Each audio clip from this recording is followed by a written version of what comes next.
आज इस वीडियो में हम एनएफओ रिव्यू करने वाला है टाटा म्यूचुअल फंड के Tata Nifty reality index fund के बारे में। तो ये एक ओपन एंडेड इंडेक्स प्रकार की स्कीम है जो कि ट्रैक या तो फिर रेप्लिकेट करने वाली है निफ्टी रियलिटी इंडेक्स को। मतलब कि स्कीम में रियल एस्टेट सेक्टर में इन्वेस्टमेंट होने वाला है। तो ये एनएफओ ओपन हुआ है 8 अप्रैल 2024 को, क्लोज होने वाला है 22 अप्रैल 2024 को और ये स्कीम कंटिन्यूअस परचेस के लिए रीओपन होगी 30 अप्रैल 2024 को। तो दोस्तों इस एनएफओ रिव्यू की जानकारी अच्छे से समझने के लिए इस वीडियो को अंत तक देखें। अगर चैनल सब्सक्राइब नहीं की है तो जल्द से जल्द चैनल को सब्सक्राइब करें। तो ये शुरू करते हैं। दोस्तों सबसे पहले तो ये एक इंडेक्स प्रकार की स्कीम है और इसका मतलब ये है इस एनएफओ के अंदर उसके बेंचमार्क इंडेक्स में जो भी स्टॉक्स में जितने वेटेज में इन्वेस्टमेंट हुआ है, बिल्कुल वही स्टॉक्स में वही वेटेज में इन्वेस्टमेंट इस एनएफओ में भी होने वाला है। इसे कहते हैं इंडेक्स फंड। तो इस एनएफओ का बेंचमार्क इंडेक्स है Nifty reality total return index. इस इंडेक्स में नेशनल स्टॉक एक्सचेंज में listed top 10 real estate companies के स्टॉक्स इंक्लूड है। मतलब कि ये एक रियल एस्टेट सेक्टर का इंडेक्स है।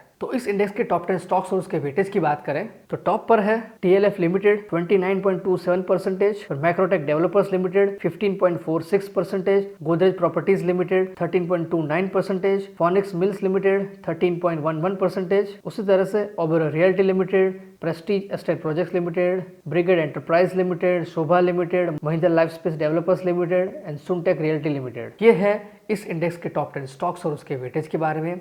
अब हम जानकारी लेंगे इस इंडेक्स के परफॉर्मेंस के बारे में। तो इस इंडेक्स का पिछले 1 साल का टोटल रिटर्न है 133.4%। पिछले 5 साल का टोटल रिटर्न है 27.85%। लेकिन सिंस इंसेप्शन यानी कि पिछले 17 साल का टोटल रिटर्न है -0.04%।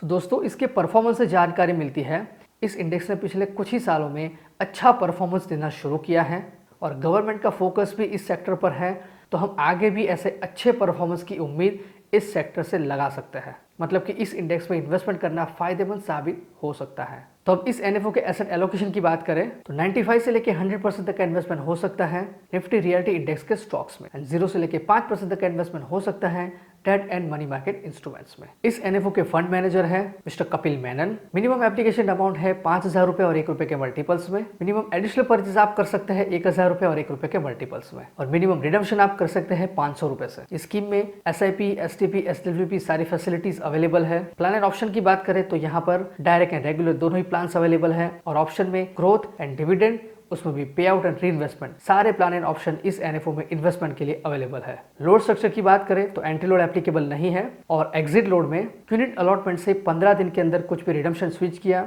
तो 0.25% का एग्जिट लोड एप्लीकेबल है, और 15 दिन के बाद कोई भी एग्जिट लोड एप्लीकेबल नहीं है। लेकिन स्टैम्प ड्यूटी 0.005% एप्लीकेबल है। स्कीम का रेगुलर प्लान का एक्सपेंस रेशियो रहेगा 1% तक। स्कीम का रिस्क है वेरी हाई। तो ये स्कीम 5 साल से ज़्यादा टाइम पीरियड के इन्वेस्टमेंट के लिए सूटेबल है। स्कीम का टैक्सेशन है इक्विटी, और स्कीम में कोई भी लॉक इन पीरियड एप्लीकेबल नहीं है।